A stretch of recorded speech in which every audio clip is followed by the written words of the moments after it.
In 2011, an estimated 5 million Canadians were 65 years of age or older.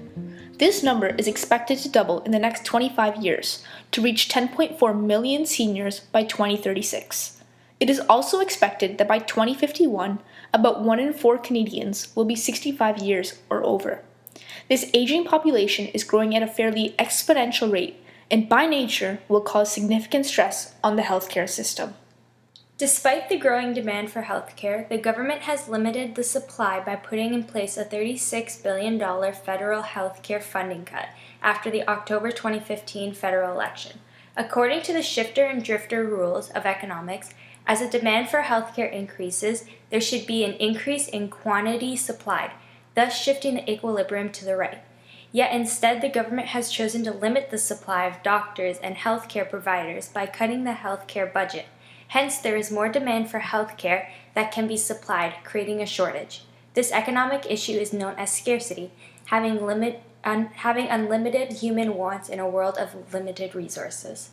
An article posted by CBC News revealed that more than 40% of the 161 hospitals that submitted data to the Canadian Institute for Health Information for 2012 to 2013 fell below the suggested 3-hour wait time to get assessed by an emergency room physician.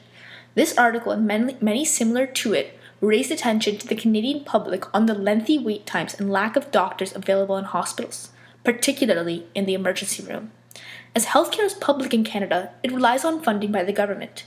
It is therefore necessary that governments further analyze and generate solutions to providing a more efficient healthcare system where the economy can better supply for the present and future demands of its consumers. One issue that must be focused on in particular is the obesity epidemic and how we can reduce this epidemic to alleviate stress on the healthcare economy. It should come as no surprise that obesity is at an all-time high. To be specific, over 6 million Canadians are obese.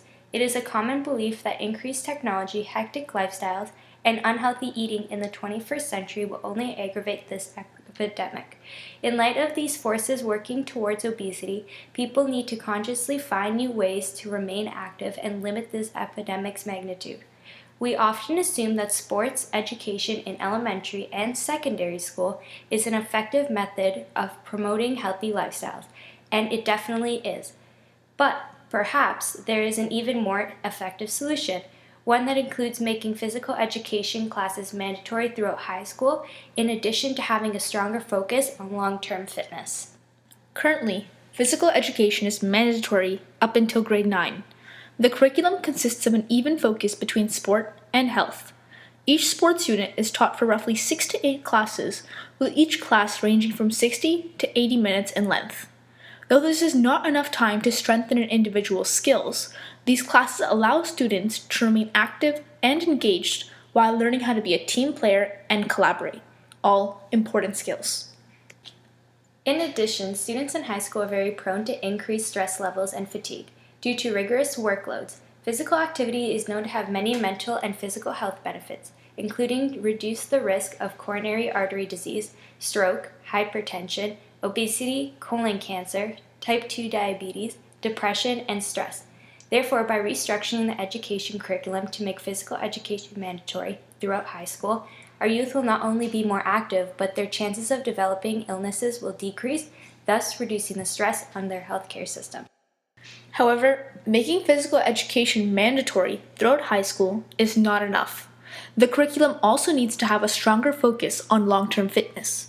An article by the Harvard School of Public Health suggests that 3/4 of adults report having played sports as children, while only 1/4 report still playing them as adults. This 70 to 80% attrition rate demonstrates that sports have low longevity because of their high susceptibility to injury, resources and equipment needed, and large amounts of time that must be invested to schedule games. In addition, many individuals do not like the competitive aspect of sports. Taking these factors into consideration, it is important to encourage another method to staying active, and hence, the need for personal fitness and education becomes necessary. Therefore, to reduce the obesity epidemic and alleviate the stress on the healthcare economy, we must not only extend the physical education curriculum by making classes mandatory throughout high school, but it also must be restructured to have a stronger focus on long-term fitness. With your help, we can make this goal a reality. So let's do something about it. Show your support and help us in creating the awareness and tools necessary to implement these changes. Let's tackle obesity and reduce the stress on our healthcare system and economy.